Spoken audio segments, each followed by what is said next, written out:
जय हिंद। दोस्तों, आज है 21 अक्टूबर 2024 और आज भी हमें स्टॉक मार्केट में अच्छी खासी गिरावट देखने को मिली है।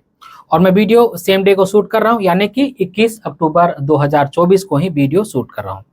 और आज के वीडियो में मुख्यतः दो विषयों पर चर्चा करेंगे। सबसे पहले हम ये जानेंगे कि स्टॉक मार्केट में आज हमें कितनी गिरावट देखने को मिली है, तो इसके बारे में डिटेल में मैं आप सभी को बताऊंगा, जो कि मैंने यहाँ पे नोट डाउन कर लिया है। और दूसरा ये कि जब भी मैं अपने टेलीग्राम चैनल पर आप सभी को अपडेट देता हूं, तो साथ साथ उसमें मैं ये भी लिखता हूं कि आपको एक ही लेवल पर सारा पैसा इन्वेस्ट नहीं करना है, क्योंकि जब भी हमें आगे अच्छा मौका मिलेगा तो हम उस समय भी इन्वेस्ट कर पाए, इसलिए हमें एक ही लेवल पर सारा पैसा नहीं डालना चाहिए। अगर हम ऐसा करते हैं तो हमें रूपी कॉस्ट एवरेजिंग का बेनिफिट नहीं मिलता है। तो इस विषय पर भी चर्चा करेंगे। तो स्वागत है आप सभी का एक नए वीडियो में। आशा करता हूँ आप सब अच्छे होंगे। मैं हूं अनवर अंसारी। चलिए पेश करते हैं। तो अब इस वीडियो में आगे बढ़ें उससे पहले थोड़ा सा अपने बारे में मैं आप सभी को बता दूं। मैंने अपना नाम तो वीडियो के शुरू में ही आप सभी को बता दिया, एक बार फिर से बता दूं। मेरा नाम है अनवर अंसारी और मैं एमफी के द्वारा, यानी कि associations of mutual fund in India के द्वारा पूरी तरह से रजिस्टर्ड म्यूचुअल फंड का एडवाइजर डिस्ट्रीब्यूटर हूँ। मेरे पास एमफी के द्वारा दिया गया वैलिड एआरएन नंबर है, यानी कि एमफी का रजिस्ट्रेशन नंबर है। तो अगर आप एक ऐसे व्यक्ति हैं जिन्होंने कभी भी म्यूचुअल फंड में इन्वेस्ट नहीं किया है, कारण कुछ भी हो सकता है, आपको डर लगता है, आपको घबराहट लगता है, या फिर आपको अच्छा सा सपोर्ट नहीं मिला, या फिर आप म्यूचुअल फंड के एग्जिस्टिंग इन्वेस्टर हैं और अब चाहते हैं कि आपको म्यूचुअल फंड से संबंधित किसी भी तरह का सपोर्ट चाहिए या फिर सर्विस चाहिए, तो आप इस कॉन्टैक्ट नंबर पर कॉल करके मुझसे जुड़ सकते हैं। अब आते हैं हमारी वीडियो के टॉपिक के ऊपर। जैसा कि मैंने वीडियो की शुरुआत में आप सभी से कहा कि आज हम दो विषयों पर चर्चा करेंगे। सबसे पहले हम ये देखेंगे कि आज हमें स्टॉक मार्केट में कितनी गिरावट देखने को मिली है, और दूसरा हम ये जानेंगे कि जब हम लमसम कर रहे हैं तो हमें कैसे लमसम करना चाहिए, ताकि जब जब गिरावट हो तो हम उस गिरावट का फायदा उठा पाए। ऐसा ना हो कि गिरावट हो रही है और हमारे पास पैसा ही ना रहे और हम मुंह ताकते रह जाए और इस गिरावट को ऐसे ही जाने दें। तो सबसे पहले स्टॉक मार्केट में जो आज हमें गिरावट देखने को मिली है उसके बारे में जान लेते हैं।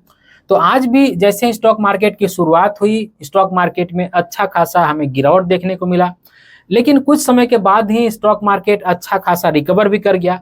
और आज भी हमें ऐसा लगा कि जैसे 18 अक्टूबर के दिन हमें स्टॉक मार्केट ने चकमा दे दिया था। शुरू में स्टॉक मार्केट अच्छी खासी गिरी थी और दिन जैसे जैसे बीतता गया वैसे वैसे स्टॉक मार्केट रिकवर कर गया था। तो आज भी ऐसा ही लग रहा था कि आज भी स्टॉक मार्केट ऐसे ही धीरे धीरे करके रिकवर कर जाएगा, लेकिन ऐसा बिल्कुल नहीं हुआ दोस्तों। एक बार रिकवर किया मार्केट, लेकिन फिर उसके बाद जब गिरते गया तो वो गिरते ही गया। इसीलिए आज मेरे को टेलीग्राम चैनल पर नोटिफिकेशन देने में भी देरी हुई है। आज लगभग मैं 1 बजे के आसपास में आप सभी को नोटिफिकेशन दिया हूँ, क्योंकि मैं चाहता था कि मैं थोड़ा सा श्योर हो जाऊं कि अगर मैं नोटिफिकेशन दे रहा हूँ, मेरे टेलीग्राम ग्रुप के मेंबर्स जो हैं वो अगर लमसम कर रहे हैं तो इसका बेनिफिट उनको मिले ही। तो इसलिए मैंने स्टॉक मार्केट की सिचुएशन को देखा, तब मुझे लगा कि हाँ, आज स्टॉक मार्केट माइनस में बंद हो सकता है। फिर उसके बाद मैंने आप सभी को नोटिफिकेशन दिया। तो आज के वीडियो के अंदर में इंडिया के मेजर 4 इंडेक्सेस के बारे में जानेंगे, जिनको जान करके ओवरऑल इंडियन स्टॉक मार्केट की सिचुएशन के बारे में आपको पता चल जाएगा। सबसे पहले हमारी प्यारी दुलारी निफ्टी 50 के बारे में जानते हैं। तो निफ्टी 50 में देख सकते हैं 0.29%, यानी कि 1/3% का हमें गिरावट देखने को मिला है, जो कि आप कह सकते हैं कि थोड़ा सा कम ही गिरावट है अगर दूसरे इंडेक्स के कंपेयर में देखा जाए तो जो भी ऐसे लार्ज कैप कैटेगरी के फंड होंगे उनमें लगभग आधे % के आसपास का गिरावट हमें कल देखने को मिलेगा जब एनएबी सेटल होगी। वहीं पे अगर बात की जाए निफ्टी 500 इंडेक्स की, तो यहाँ पे भी देख सकते हैं 0.76%, यानी कि कह सकते हैं कि 0.25% के आसपास की गिरावट हमें देखने को मिली है। तो जिन भी म्यूचुअल फंड का इंडेक्स बेंचमार्क निफ्टी 500 है, जैसे में मल्टी कैप फंड हो गया या फिर फ्लेक्सी कैप फंड हो गया, इनमें लगभग आधे से 1% का गिरावट हमें कल के दिन अपने म्यूचुअल फंड में देखने को मिल सकता है।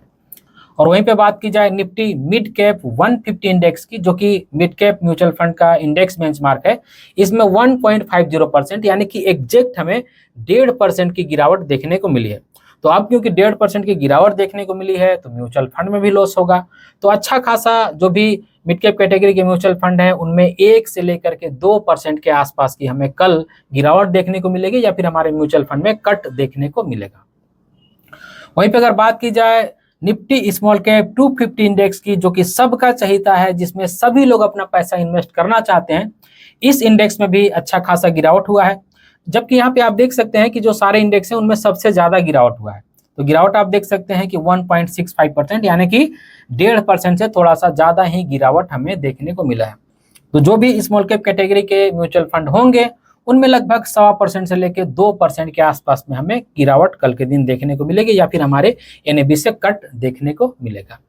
अब वहीं पे एडवांस डिक्लाइन की बात की जाए कि जो एनएससी पर ट्रेड होते हैं शेयर्स या फिर कंपनियां, उनमें से एडवांस थे यानी कि जो बढ़ने वाली कंपनी थी वो 579 थी, 579 थी। वहीं पे अगर डिक्लाइन की बात की जाए, जो गिरने वाली कंपनी थी वो थी 1968 यानी कि 1968। तो आप देख सकते हैं कि एक कंपनी के अगेंस्ट में ऑलमोस्ट लगभग 4 गिरने वाली कंपनी थी। तो गिरावट कह सकते हैं कि इंटेंसिफाई ही था, गिरावट बड़ा ही था। आप यहाँ पे आंकड़ा देख सकते हैं कि एनएससी एडवांस डिक्लाइन का किस तरह का हमें देखने को मिला है। तो आज के ट्रेडिंग सेशन के दौरान कुछ इस तरह की इंडियन स्टॉक मार्केट में हमें लेवल देखने को मिली और कुछ इस लेवल पर आज इंडियन स्टॉक मार्केट बंद हुई है। अब मैं आप सभी को ये बताता हूं कि अगर हम लमसम कर रहे हैं और कंटिन्यू अगर हम लमसम करना चाहते हैं तो हमें कैसे करना चाहिए। तो इसको मिटा करके मैं आप सभी के सामने पेश होता हूं। तो अब आप यहाँ पे देख सकते हैं कुछ डिटेल, कुछ एग्जाम्पल मैंने लिख रखा है। इन डिटेल की मदद से ही जो बातें मैं आप सभी को समझाने जा रहा हूँ वो आपको आसानी से समझ में आएगा। यहाँ पे आप देख सकते हैं कि 2 एग्जाम्पल मैंने लिखा है, दोनों में ही मैंने 1-1 लाख रुपए लिया है।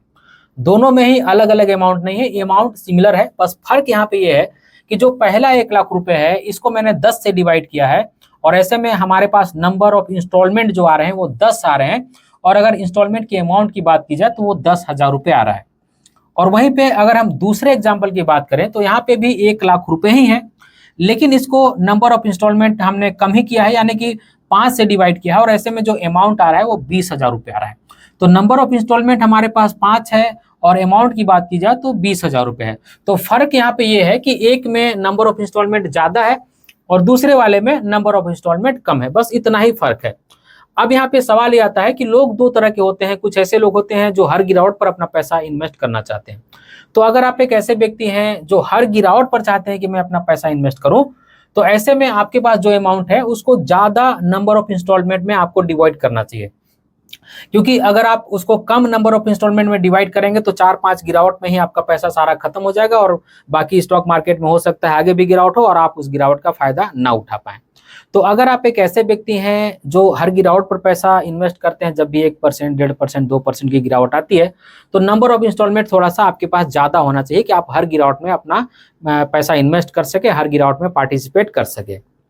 लेकिन अगर आप एक ऐसे व्यक्ति हैं जिनके पास 1 लाख रुपए ही है, सिमिलर अमाउंट है, आप उसको नंबर ऑफ इंस्टॉलमेंट में ज्यादा डिवाइड नहीं करना चाहते हैं, आपने 5 ही नंबर ऑफ इंस्टॉलमेंट में डिवाइड किया है और ऐसे अगर आप हर गिरावट में अपना पैसा इन्वेस्ट करेंगे तो बहुत जल्दी आपका पैसा यहाँ पे खत्म हो जाएगा।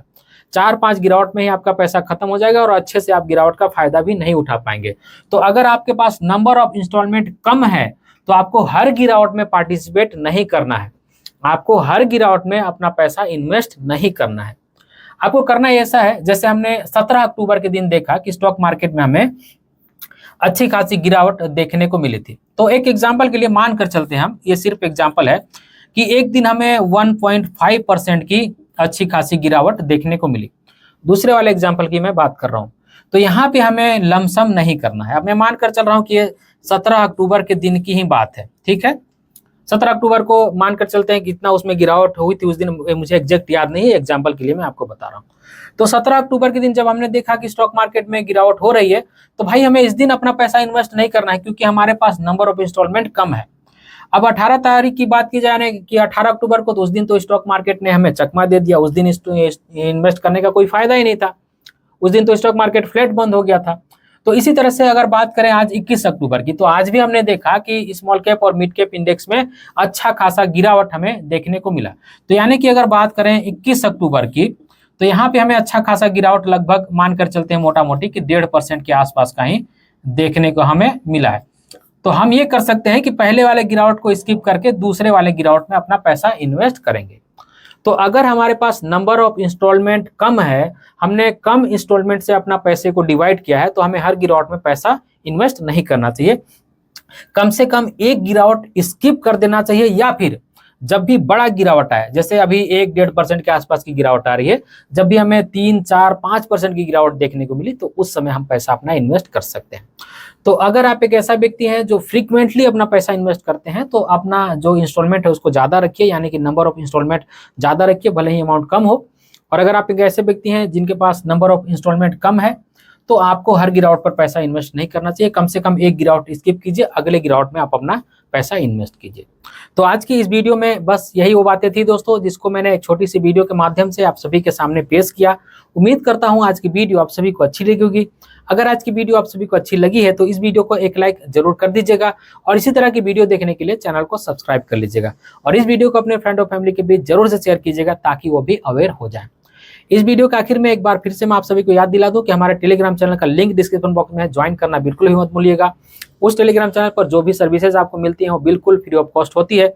और आज भी मैंने अपने टेलीग्राम चैनल पर सही समय पर यानी कि 21 अक्टूबर को नोटिफिकेशन डाल दिया था। मुझे उम्मीद है कि मेरे टेलीग्राम चैनल के जो मेंबर्स हैं आज भी इस नोटिफिकेशन का फायदा उठाएंगे, आज भी इस गिरावट का फायदा उठाएंगे। तो अगर आप भी बिल्कुल free of cost lump sum call चाहते हैं तो हमारा टेलीग्राम चैनल का लिंक डिस्क्रिप्शन बॉक्स में है, उसको ज्वाइन करना बिल्कुल भी मत भूलिएगा। इस वीडियो के आखिर में बस मैं आपसे यही कहूंगा कि अपना और अपने फैमिली का बहुत ख्याल रखिएगा। मैं मिलूंगा इसी तरह के किसी और वीडियो में, तब तक के लिए बाय।